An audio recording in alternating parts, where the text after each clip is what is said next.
now. We're live. We are live. Hello, everybody. Hello. How are we all doing on this fine Saturday morning? How are you doing, Katie? You know, not that great. I have like a million things to do these next 2 weeks, and I just want to cry. Yeah, we were just discussing right before we started the live, just like how busy we were up and coming, and just how neither of us want to deal with that. Katie has exams that she has to prep for. I have 2 of them. Other things, probably a little bit more fun than exams. So yeah. But you know, it is what it is. It is what it is. Tis, I hope tis. everyone is doing well. Hopefully everyone's doing better than us. I'm actually doing pretty well this morning, I'm not gonna lie, just because I'm here. I get to see you guys, and I get to see Katie. So she's actually here on time this month. I feel like I have to redeem myself every time I accidentally like sleep in past our live stream start time. So like this second I woke up today, I was like, I'm awake, Katie. No, I got the text. I got the text. I was like, why are you telling me you're awake? And then I was like, oh, right. Had a little like, I gotta redeem myself. Cash, they love your hair. Thank you. I love it too. Yeah.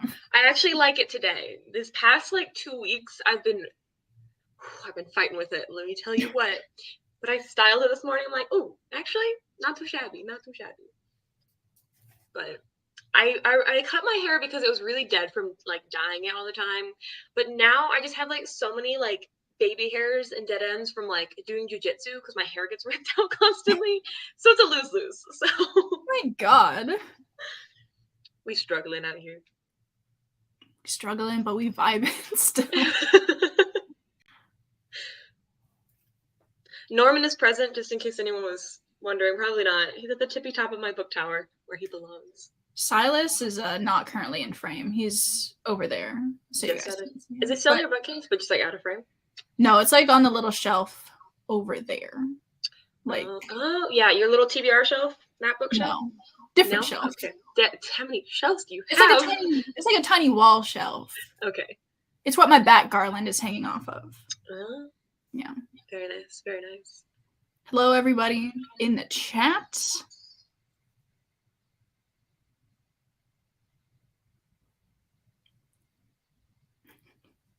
We're gonna be like, I was trying to get us in sync, but I don't know if that'll ever work.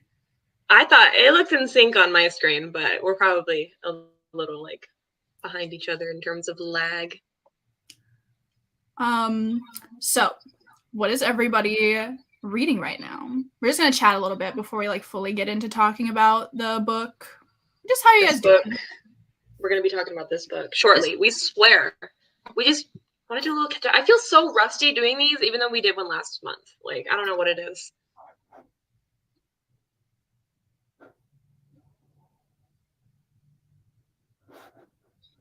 I actually set a general like TBR for October, so I'm just really excited. I was watching like a bunch of booktube and like planning some videos for like the end of the year, and something about fall just like clicked. Oh, happy fall also. It's now fall. Oh yeah. First day of fall. Woo! Yay! At least for everybody in the northern hemisphere. Correct. Any southern hemisphere girlies out there? It looks like we're reading some good stuff. Assistant to the Villain.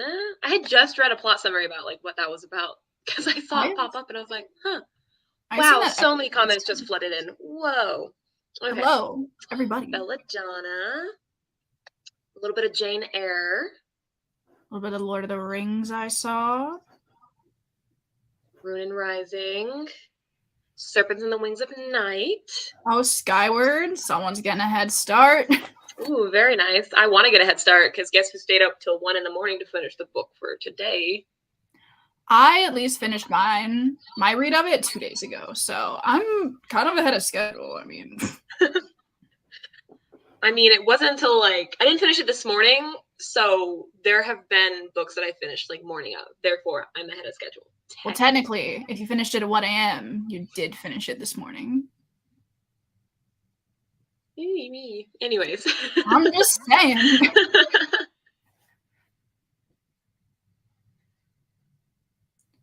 The prologue so far for Skyward. Any progress is progress. I need to start it early instead of later. Oh, someone's reading Anna Karenina. I'm impressed. Could not be me. Reading that for like over a year. It's not on my currently reading anymore. I've given up on it for now. Fair enough. One day, maybe.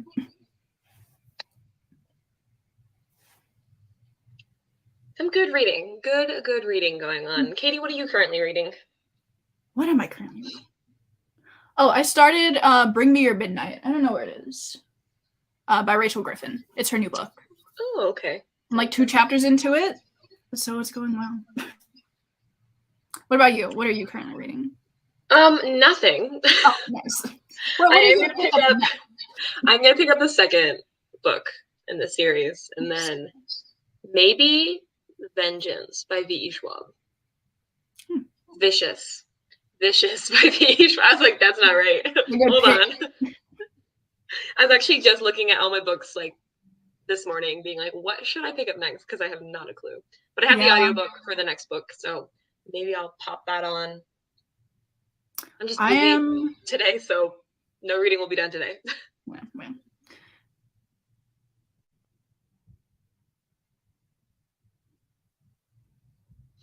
Someone's reading Game of Thrones. I want to one day, but like I also said that about the TV show, and like I know myself well enough to be like, that's never happening. But like I can still put that out there.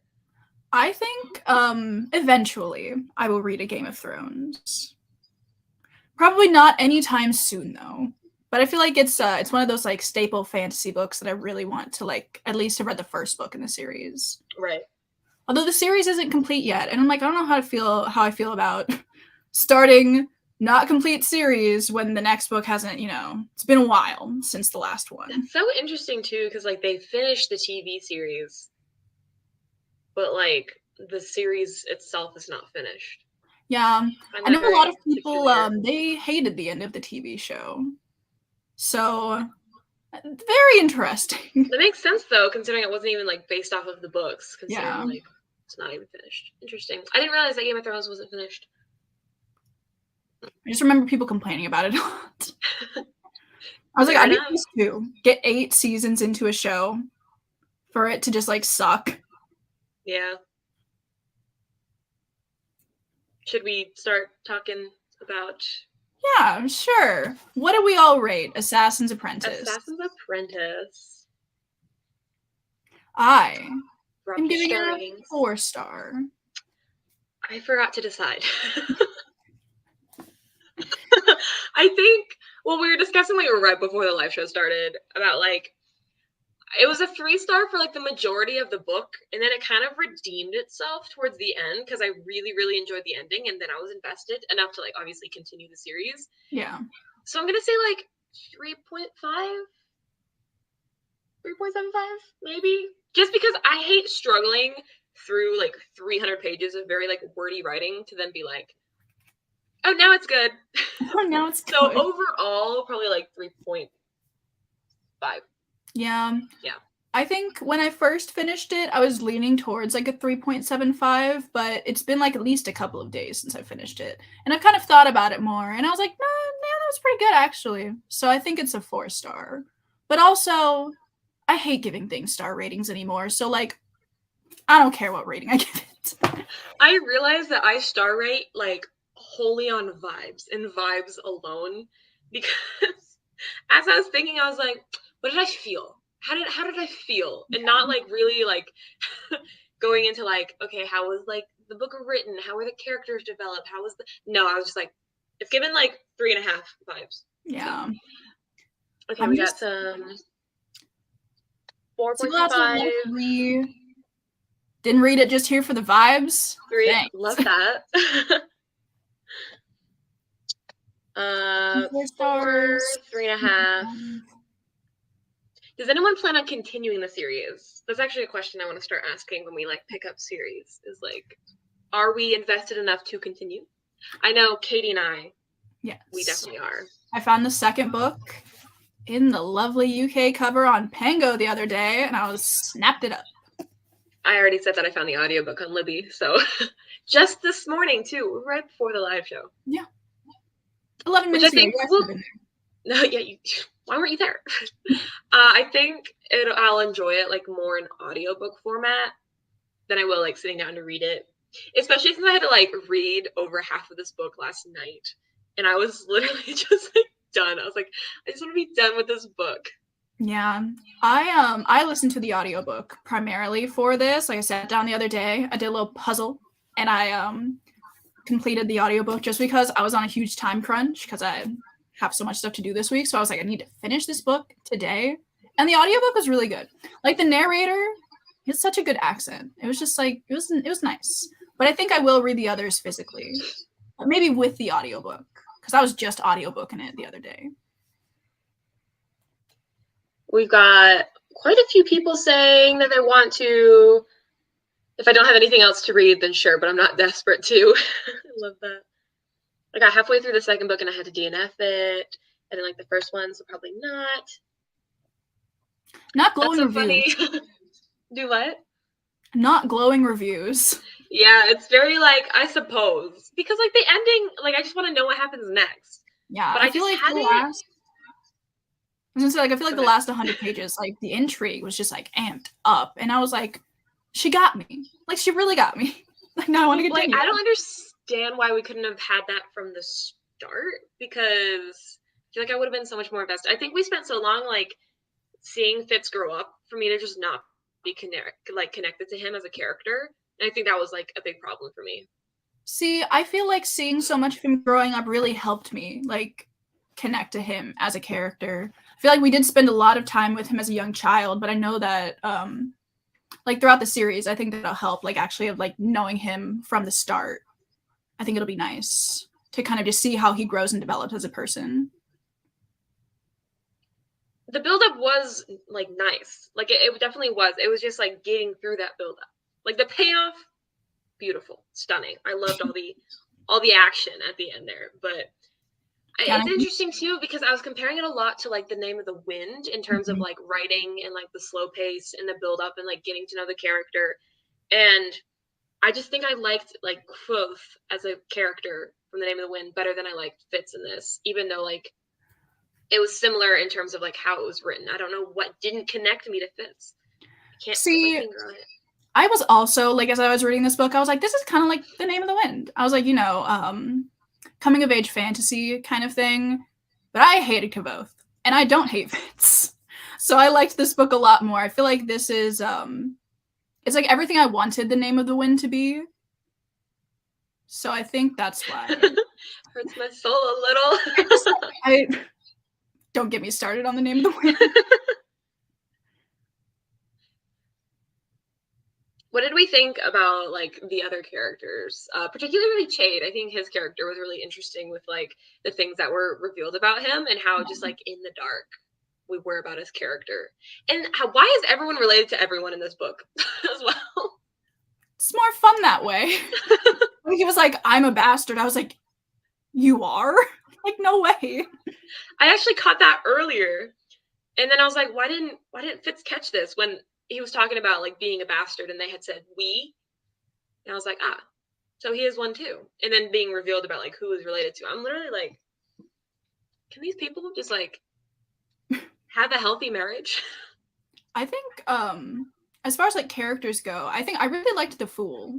And I really am very intrigued to know like more about him, because I feel like there's so much to explore there that like obviously we don't get a lot of, considering this is only the first book. But I really like, he's probably one of my favorite characters, and I really like that we got to see him like more and more throughout the end, because even in the beginning when we first kind of got introduced in like the first sort of conversation we got like on screen with like him saying whatever like riddle or whatnot, like nonsense, I was like, he's kind of fun, can we see more of him?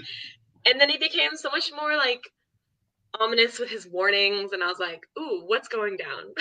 I feel like the Fool, who's in the other books quite a bit. I think like the last series in this series is called like, oh wait, no, I know, never mind. Fair enough. Just there you go. What did we think of like the magic in this book? Because I thought it was really interesting, but also not well fleshed out. But I'm intrigued to know more. That's what I was gonna say. It's like a really interesting magic system that I like somewhat grasp, but it's not fleshed out to the point that I understand like the bounds of like the rules. It's not very like set magic system-y. It's But very like I feel like it makes sense though that it's kind of like you don't really know what's going on because it's in first person and like Fitz doesn't know a ton about it yet. So like we don't know a ton about it yet, but I'm sure that like as the series progresses, as he learns more, we'll kind of figure it out. But I'm liking the groundwork that's being laid. I think we got a lot more in terms of like understanding the magic from Verity than we did with Gallon. Gallon, I was really like, you're just abusing children, and I don't get like what is your goal here. But then when like Verity was actually explaining and like using Fitz as like drawing his strength and all of that discussion about like the red Raider ships, Red Raiders. Yeah, I was like, okay, this is kind of cool. This is interesting.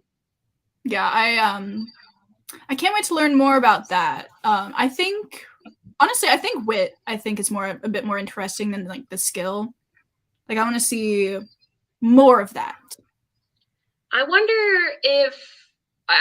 like where it's gonna go with that because Buick keeps giving Fitz all this like very ominous warning about using wit and like what he could become because of using wit, and Fitz is just like, okay, and like your point. I'm still gonna do it. Like you can't stop me. Like don't come between me and my dog. Don't come between me and my dog. I'm just curious to see if that will be something that he can come back from. Like if we're gonna dive deeper into him. All the stories like about like that one chick with the birds and like how she had basically like almost become a bird from what I've gathered. Yeah. I'm curious to see what direction they're gonna go with it because I feel like in this book it was like I don't know if he's gonna try to like swear to Burek that he won't ever do it again, or if he's gonna continue drawing down that path and then have to like redeem himself or like come back from that. But I'll be curious to see another intrigue reason of why to continue the series. Yeah. I just feel like I've never seen magic quite like that, like with animals before. Or maybe I just haven't read it, but it's just something a little bit new and different for me. So I'm excited to see more about it. It's also really interesting because I feel like not a lot of books have like two entirely like separate sorts of magic that were almost like good and evil, but like nothing other than Burek's warning has like led us to believe that wit is evil, you know? Yeah. It seems so innocent. I'm like, yeah, he's caring for his little puppy locked in a room. Poor Nosy. I was so sad when I thought Nosy, like that Burek just like murdered Nosy. Yeah, that was definitely it took me a while to like Burek again. I don't know if I ever like genuinely like liked his character. I think I respected like a lot of the actions he was taking and like understood his reasoning. But I was like, you dog killer, you puppy murderer. No, at the end of the book when he was like, how could you believe that I would do something like that? I was like, he was like 6. No, what do you think he was gonna think?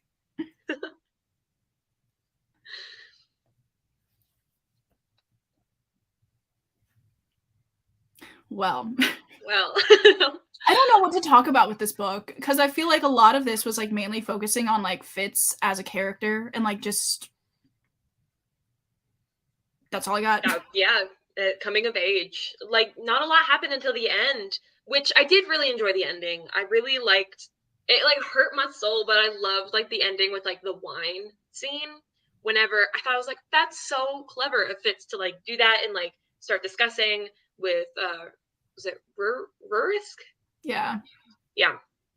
Like, okay, listen, what does Regal gain from this? We've got to figure this out.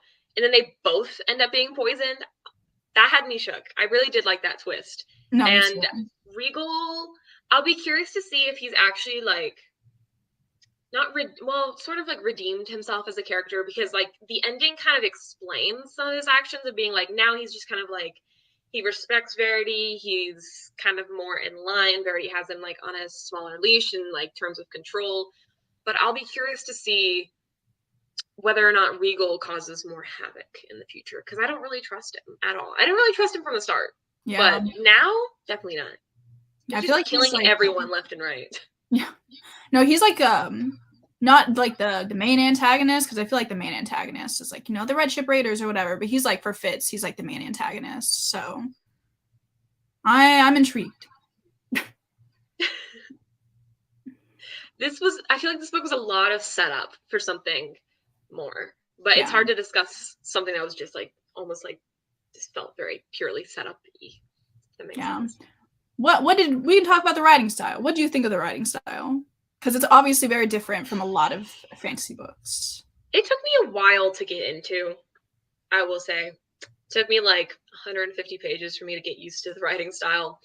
And then even then, it just like put me off from picking it up, which I think is why I procrastinated so hard on like finishing this book, just knowing that I had to like sit down and like get in the mindset of like reading this. It wasn't like a quick and easy read, but it was all right. It was my favorite. It wasn't quite the Name of the Wind, That is my standard for like wordy, lyrical, poetic writing. And it was like in between, where some lines were like really like lyrical, and then some lines I'm like, why are we still explaining this? Why do we need a whole like paragraph to like describe a curtain? See, it took me like 50 pages maybe to like fully get into it, but it kind of reminds me of how like a classic is written, which is an interesting choice. But I really liked the depth of detail that she went into, and just generally how her writing read, because it wasn't like lyrical, but it was just like it's wordy, but I think it's nice. You're right. It is written by like a classic, and I think that's why I didn't enjoy it. But it's also published back in like what, 1995? Mm-hmm. Yeah, 1995. So it is an older fantasy novel, so it kind of makes sense. But once I got used to it, it wasn't too bad. But it definitely is not my favorite. I can't admit that it was my favorite. Yeah, I don't think it was my favorite, but this hurts me because her writing is my all-time favorite. I definitely see that. Like, I think maybe as I progress through the series and like I'm like really fully into it, I think I will like genuinely really appreciate it. I think it was hard for me because I liked the scenes. I like action. I'm not a big fan of like slow-paced books like this, but when we got to the action portions where like things were happening, I did then enjoy the writing. I was like, this is good. So I think it was just hard to get into like wordy writing when like not much was actually like going on.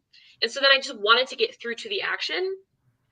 But because like it was so wordy, it took me so long to get to the action. So I think that was like my biggest annoyance with it. Yeah, I think that's fair. Just what like I can appreciate that it was well written. It just like wasn't my thing. Yeah. Gave me Lord of the Rings vibes. You can kind of see that with the writing style. I haven't read The Lord of the Rings. Believe it or not. I read it like a couple years ago. And it was like the same thing. Like it took me a little bit to like get into it, but once I really got into it, I really liked the writing style. Tolkien is way harder to read. Man. I do one day want to pick up The Lord of the Rings. I feel like I have to. I feel like it's such a fantasy staple. I really liked it. I thought it was pretty good. I mean, that's not new information. Nobody needed me to tell them that The Lord of the Rings is good. Believe it or not. Yeah, you'll never guess. Honestly, I just really liked reading high fantasy like written by a woman, because I feel like it's kind of hard to find. It's very oversaturated with dudes. And like, they write some good fantasy, but it's just kind of nice to see well, actually something interesting is that even though it's written by women, there's not a lot of like female characters in this book. Yeah, that's fair. And a lot of the female characters aren't even like, there's no one really that you could, well, I did like Molly. Yeah. But like Patience, she was something. I kind of liked Patience's character. When she was introduced, that's when I started to enjoy the book more. Yeah. I was like, oh, things are finally happening and we're not just like in the stables. Her just like throwing instruments at him and be like, figure this out. I was like, respect. I really loved Molly as a character, especially like the fact that we got to like go back to the town and see her like grown up. Yeah. And I don't know if we'll see like any more of her. I think she's kind of gone. That was kind of she was used kind of as a what Fitz life could have been, almost like that like missed opportunity. But oh, someone says she's in the second book, so Let's go. Yay. I'm excited now. Oh, there are more female characters in the next trilogy that she has. So, I don't know how invested. I think I just really like the covers, so I'm like really like forcing myself to enjoy these books where I can like collect them. But that's a great idea. Yeah. This is just a series I've literally had 4 years. I got it for like my 16th birthday. I got the first book, and that was a long time ago.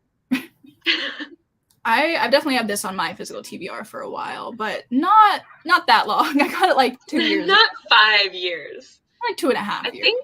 I think for a book called Assassin's Apprentice, there wasn't much like assassination going on. Well, he's just the apprentice. You just want the book to be called Assassin. No, I just think it just wasn't what I was expecting going into it, especially with the title called Assassin's Apprentice. I think my mind, unfortunately, when I think of Assassin, I think of Throne of Glass. And so I was like, it's going to be high stakes. It's going to be murdering left and right. You know, I think I liked this more than I liked Throne of Glass. I love your disdain for Throne of Glass these days. It's brilliant. I hate it, but I want to keep reading it, and like I don't know how I feel about that series. I was gonna say something. Do we have any? Wanted more of a teaching arc, but we saw none of it. That's fair. A lot of the scenes with Chade, I feel like, were just so peculiar and more explaining the world rather than training, if that makes any sense. I feel like that's more of what we got from Chade instead of, it was a lot of like off-screen things, being like, don't talk about how you know things about poisons, don't do it. It's like, oh, okay, so he knows things about poisons now, cool. Apparently. And even like with him learning the skill, it wasn't really about him learning the skill. It's about like Galen abusing him like every class period for no reason. That was so interesting though, of how he basically becomes like isolated and so focused on Galen's approval, and then kind of like learns from that and is like ashamed of the person he became. And I thought that was really like, it was very coming of age, and I really liked that because it's cool when characters like learn and grow from their like past mistakes or like realize that their judgments weren't the best. I thought that was really interesting to kind of see the development and then also have the character be like, hey, maybe that wasn't the best thing ever. Kind of like come out of that and unlearn almost like the trauma that Galen had inflicted upon Fitz. Well, I thought it was really hope. Oh, sorry. I thought you were done talking. You're good. No, you go. What were you gonna say? Me and my thoughts are just like it's very slow going here. Okay, I'm like loading. I was just gonna say that like I really hope we get like more Verity teaching Fitz with this. Yeah, that was it. Anyway, I thought it was really interesting when we found out that like Galen had used the skill on Fitz to make Fitz think he was bad at using the skill, because I didn't see that coming, and I was like, that's messed up, my guy, but also really interesting. It kind of checks out. It almost gives me that scene whenever Fitz had like lashed out towards Galen.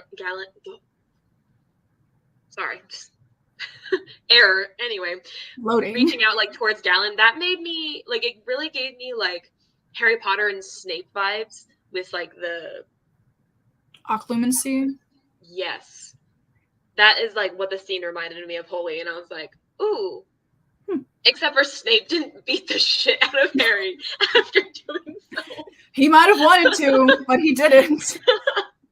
That was like heartbreaking. But I love like Burrick's revenge. Oh yeah, no. Just like dragged Galen throughout and just like beat him to a pulp. Like get him. Good. Deserved. Kick his ass. Get him. Take him to the stones. I wish we got to see that like in first person from like Burek or like Yeah, even I feel Gallon's point of view. Like I wish we got to see more than just like yeah. it being discussed that it happened. I feel like that's where like the first person point of view is like very limited because like we can only see what Fitz sees. But I'm like, I want to see Galen getting his ass kicked. I want to be there. I want to Yeah. be from the fool's perspective. He sees everything. Honestly, That would be such a cool way to write this book or like see this book from. What am I saying? Like a cool perspective yeah. would be the fool. Oh my gosh.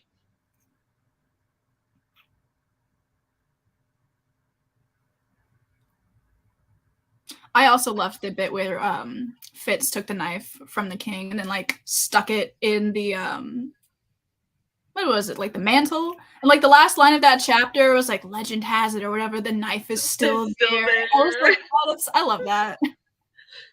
I love that it was just like like looking the king in the eyes. He like took the knife. Just be like, don't mind me. Like, you see nothing. You don't need this knife.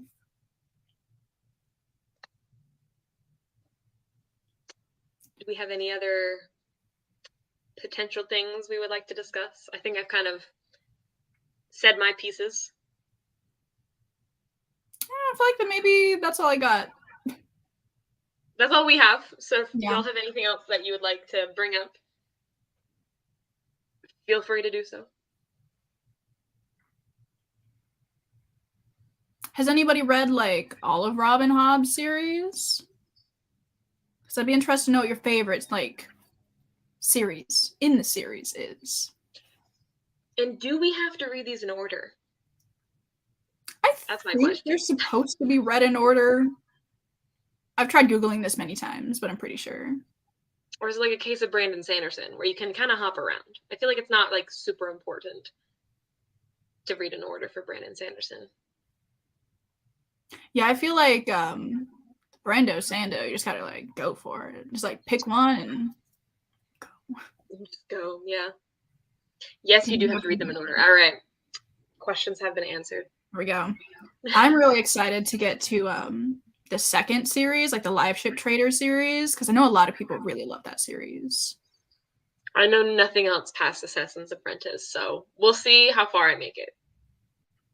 Like a couple YouTubers that I watch, they love this series so much. So I have learned through them a lot about this series. I think for me, it's just like diving into long fantasy series. I would still want to dive into the Way of Kings. So I'm like, Brandon Sanderson, Robin Hobb. I can only do one at a time because there's no way I can balance everything that goes down in all of these books in my head at once. So yeah. Maybe I'll bounce back and forth. We'll see. Just finish all 16 of these and then get back to Brando Sando. Imagine. I think I do want to try reading these like one a month for a while and see how that goes. Because I do want to make it through this series. I wish you luck on your endeavor. Well, I'm not going to start in October. Those are spooky season. Well, once we get to November, then I'm picking up the next one. Spoil the ending for Far. What is live? Well, I guess I can't really ask that if it. Like, who does the Live Ship series like follow? Like, we're still in the same universe throughout this entire book? Yeah. Oh, okay. Or series. It's all in the realm of the Elderlings. It's like the overarching series name. Interesting. Well, stay tuned to see if we like the rest of the series. I think that is all from us, though. Yeah. I mean, it's I could really, really hot in my room right now. But... So thank you. Thank you all for joining us to discuss Assassin's talking about Apprentice. Assassin. Feel free to continue discussing the series in the Discord as long as you put spoiler tags for what book you are discussing. Oh, yeah. It'd be fun. So if you do continue, just say this is for the second book and spoiler tags. So, Cass, what are we reading next month? It's in my book stack, so I can't pull it. But we're reading Skyward by Brando Sando. Woo! Our first sci-fi book. Wyverns and Words. I'm interested to see how that's going to go. Kind of excited. Because I think I really love sci-fi. I just don't read sci-fi, and I don't know why. But every sci-fi book I've read, I'm like, this is really good. Why don't I read more sci-fi? And then I never read more sci-fi. So I haven't read like a truly sci-fi book, so I have a feeling I'm not gonna like sci-fi that much, but never know until you try. but we'll see. It'll be really interesting to see how Brandon Sanderson handles sci-fi. Because he does fantasy really well. So yes, so that will be. We posted about it on the community tab on both of our channels. October 28th, last Saturday of October. I hope you all will join us there. The server on the Discord is already up and running. People have already started. Woo! Woo! I've not started. Not us, but people have. Yeah. Thank you so much for joining. Everybody have a fantastic rest of your Saturday. And we'll see you eventually. Eventually.